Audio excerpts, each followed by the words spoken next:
John 15 verses 4 to 5. Manatili kayo sa akin at mananatili din ako sa inyo.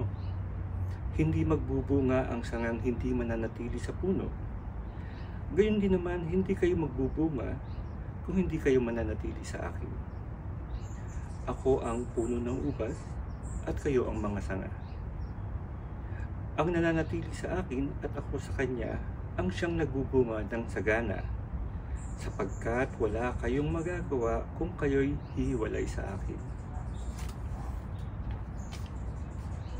Sa araw-araw na ating dinadanas ang ating buhay, magigising tayo sa umaga, meron tayong bagong hininga, may bago tayong buhay, ang ating kinakain, ang ating hanging nalalanghap, yan ay biyaya ng Diyos.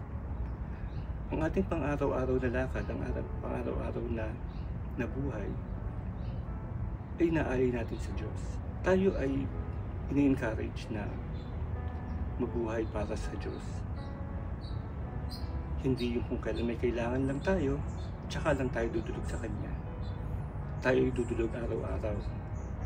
Umaga, tanghali, gabi, bago tayo matulog, bibigay tayo ng pasasalamat sa Kanya dahil kinabukasan alam natin na meron tayong plano na siya ang nagbibigay para sa atin.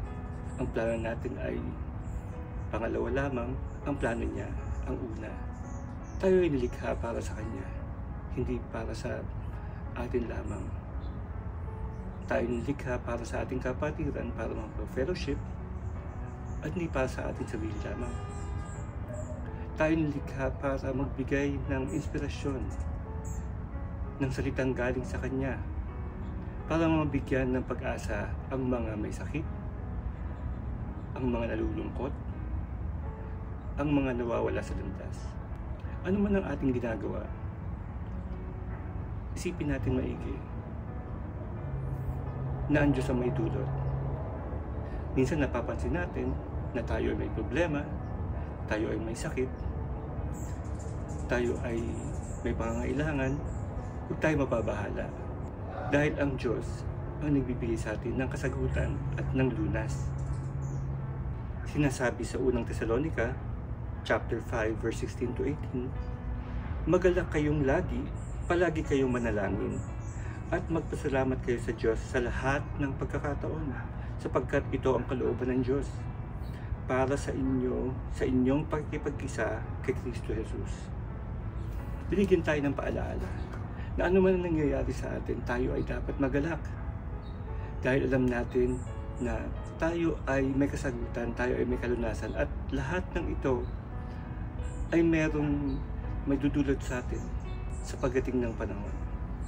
Alam natin na ito ay plano ng Diyos at tayo ay dapat magalak. Tandaan natin, unang Tesalonica, chapter 5, 16 to 18.